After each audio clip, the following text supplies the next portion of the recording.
Don't y'all often sit at home shivering under 3 jumpers and 6 blankets, too broke to even turn the heating on? Have you ever thought about what it'd be like to live like the other half? Swanning around like the rich kids of Instagram, catching first-class flights, and dining at the finest restaurants daily? Pretty easy to assume that those with money have always had it, but there are a lot of families that began with nothing and are now hella rich. Hey everyone, welcome back to Grand Luxury. In today's video, we're going to look at 8 females who began with nothing and went on to become billionaires. Before we venture into it though, we must ask you, is there anything you do so that someday in the future you could buy a Lambo? Let us know in the comments below. Also make sure to give us some love by smashing that like button, hit the subscribe icon, and turn on that notification bell so you never miss a video from us again. Done yet? Hit the intro.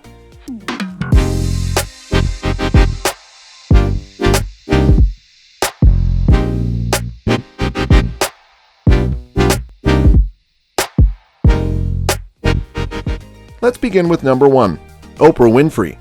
This is surprising, but did you know that Oprah Winfrey used to wear potato sacks? Why? The clothing didn't always fit into the budget of her poverty-stricken family. News to many, right? Today, Winfrey's net worth sits at a cool $2.6 billion. Oprah was shuffled between family members, spending her first few years on her grandmother's farm in rural Mississippi and later with her mother in a Milwaukee boarding house where she didn't just grow up around extreme poverty, but also went through physical and sexual abuse. At age 14, Winfrey broke free and went to live with her dad in Nashville, Tennessee. Things began to change for the better during her high school and college years. This is when she also won a pageant competition and started reading the news for a local radio station. At this point, she had managed to get the ball rolling, and there was no stopping it. After she graduated college, she went on to become a news anchor and then a chat show host for the talk show People Are Talking. As time went on, she became more and more known as the likes kept pouring in. Fast forward, and now she has her own show, The Oprah Winfrey Show, reaching millions of viewers. This really is proof that anything is possible. Number 2, J.K. Rowling. It was a simple train ride from Manchester to London to most of the passengers on that one train. But for one, it was the spark that changed the literary world forever. Have you ever wondered if J.K. literally sat down with a pen and paper and thought, right, I'm going to write a book about a boy called Harry Potter? It's like Harry chose her, like a wand would choose a wizard. More like magic in its own right? Having fled an abusive marriage with a young daughter, Rowling moved to Edinburgh and lived initially with her sister in a mouse-ridden flat. She later settled in a small flat in Leith that she was only able to secure thanks to a loan from a friend. Being a single parent with no job, she did build the world of Harry Potter, but her own world continued to fall apart. And yes, she also dealt with a constant battle with depression. Finally, after 5 long years, Rowling finished the book. You think the struggle ended there? Nah. Getting it published was the next task. After being turned down by 12 people, she finally found one that was willing to give Harry a chance. For a meager $4,000, Bloomsbury Publishing bought the rights to Harry Potter, and the moment Harry Potter hit the shelves, it became an instant hit. Things were looking up. Number 3, Zhu Kunfei. This story is going to paint a picture of dedication, hunger for success, and defying every restrictive social norm, gender, poverty, class inequality.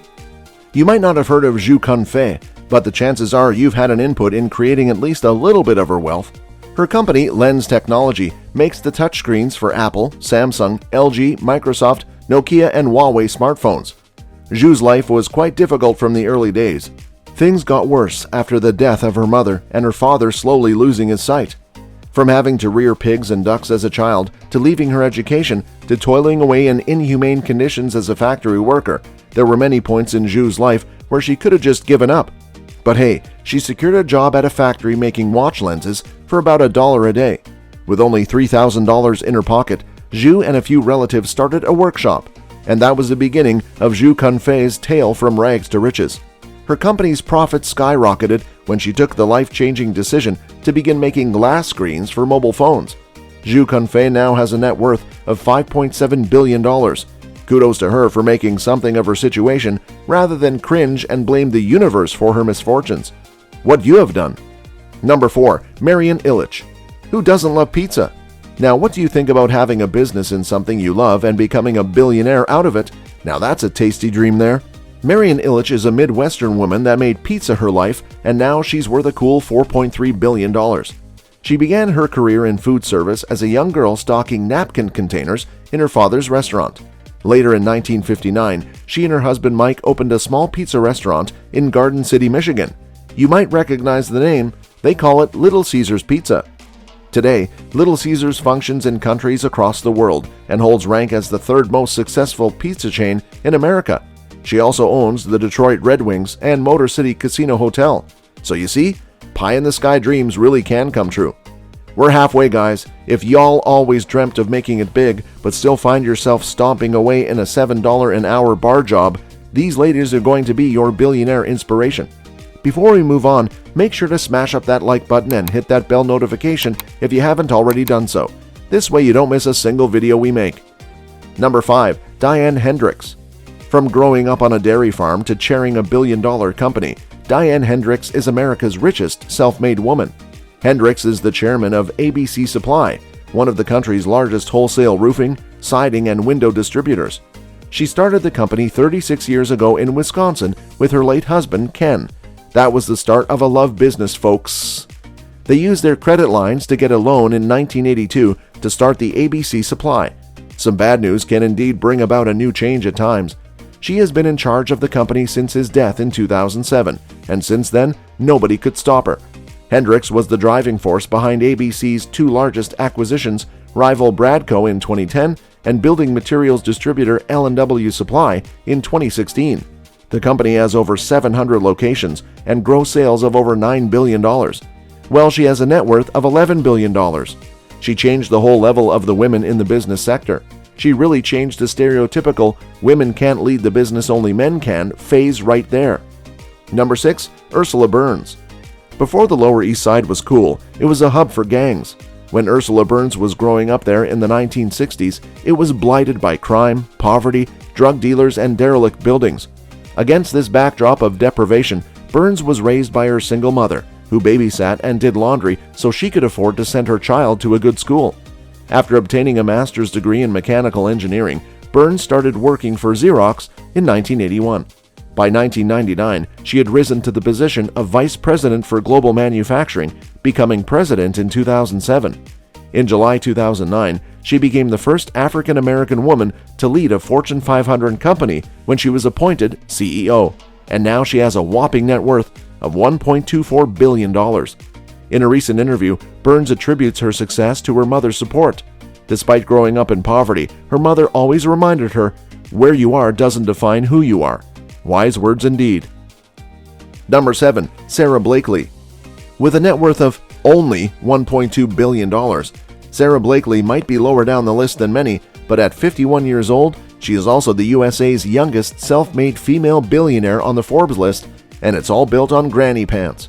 It was Blakely who founded the company that many women trust to give them a discreet helping hand under that sexy LBD, Spanx. From a young age, Sara Blakely wanted to follow in her father's footsteps and become a lawyer. But despite her best efforts and raw ambition, she failed the LSAT exam twice, getting an even lower grade the second time around. She knows the pain of slogging it out a crummy job or two just as well as the rest of us, having previously applied to be Goofy at Walt Disney World, but instead was relegated to clipping people into rides. Blakely spent the next 7 years selling fax machines before she had her eureka moment. Fast forward to today, Blakely has established herself as a powerful entrepreneur who built a multi-billion-dollar shapewear company based on a simple idea. Number 8. Gabrielle Coco Chanel. Coco Chanel's tale is the classic story of rags to designer tweed, a stylish Dickensian drama. Chanel was raised at an orphanage in France.